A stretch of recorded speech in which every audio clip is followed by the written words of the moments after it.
నుంచి 5th morning 7 o'clock నుంచి 4:30 వరకు 4:30 PM వరకు జరుగుతాయి ఈ 2 రోజులు. ఇది అష్మిత లీగ్ అనేసరికి ఇది మహిళల కోసమే జరగబడుతున్న లీగ్ అండి ఇది. సో 11 స్టేట్స్ నుంచి, రాష్ట్రాల నుంచి 11 రాష్ట్రాల నుంచి వస్తున్నారు ఇక్కడికి.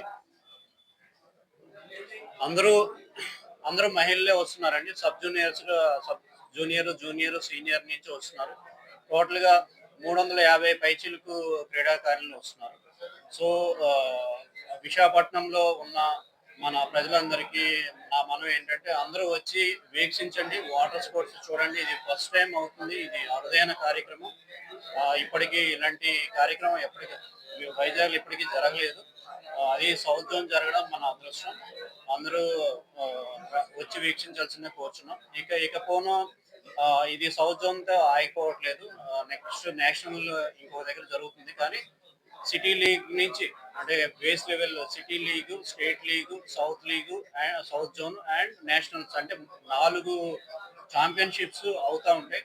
సో ఇయర్ త్రూ ఇది ఓన్లీ మహిళల కోసం కాబట్టి మహిళల ఆత్మస్థైర్యానికి, వాళ్ళకి ఎంపవర్మెంట్ ఇవ్వడానికి ministry of youth affairs and sports conduct చేస్తున్న కార్యక్రమం కాబట్టి అందరూ పాల్గొనాలి. మహిళల పార్టిసిపేషన్ పెంచుకోవాలి వాటర్ స్పోర్ట్స్ లో. ఇంకా ఈ కార్యక్రమం కోర్సెస్ ఏంటంటే ఈ ప్రొఫెషనల్ కోర్సెస్ అన్నీను అందరికి ఫ్రీ, రిజిస్ట్రేషన్ ఫ్రీ ఉంటుంది.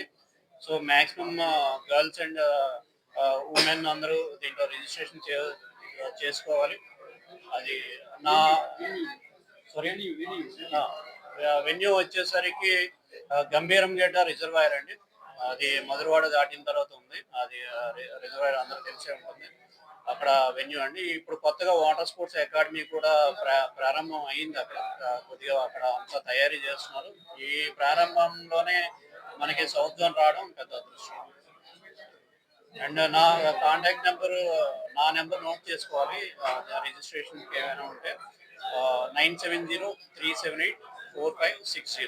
నేను Balaram Naidu, canoeing and kayaking association of Andhra Pradesh president. మహిళలకి యాక్చువల్గా ఈ స్పోర్ట్ లో మహిళలు రావడం వల్ల ఇది మీకు తెలిసిన వాటర్ స్పోర్ట్స్ అనేసరికి మన ప్రకృతికి చాలా దగ్గర ఉంటుంది. ఇది నేర్చుకోవడం వల్ల మనోవికాసం పెరుగుతుంది. ఫిజికల్ గా చాలా స్ట్రెంగ్తన్ అవుతారు. అండ్ మనకి మహిళలకి మెడల్స్ వచ్చే ఛాన్సెస్ ఉన్నాయి. మన ఆంధ్రప్రదేశ్ మహిళలకి లాస్ట్ ఇయర్ ఒక గోల్డ్ అండ్ బ్రాంజ్ వచ్చింది వాటర్ స్పోర్ట్స్ లోనే.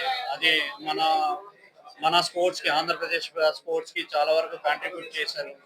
ఇంకా ముందు ఇంకా ఇవి పెరగడం, మహిళల సాధికారత పెరగడం వల్ల ఈ వాటర్ స్పోర్ట్స్ లో రావడం వల్ల ఈ స్పోర్ట్స్ కూడా అవైల్ చేసుకోవచ్చు.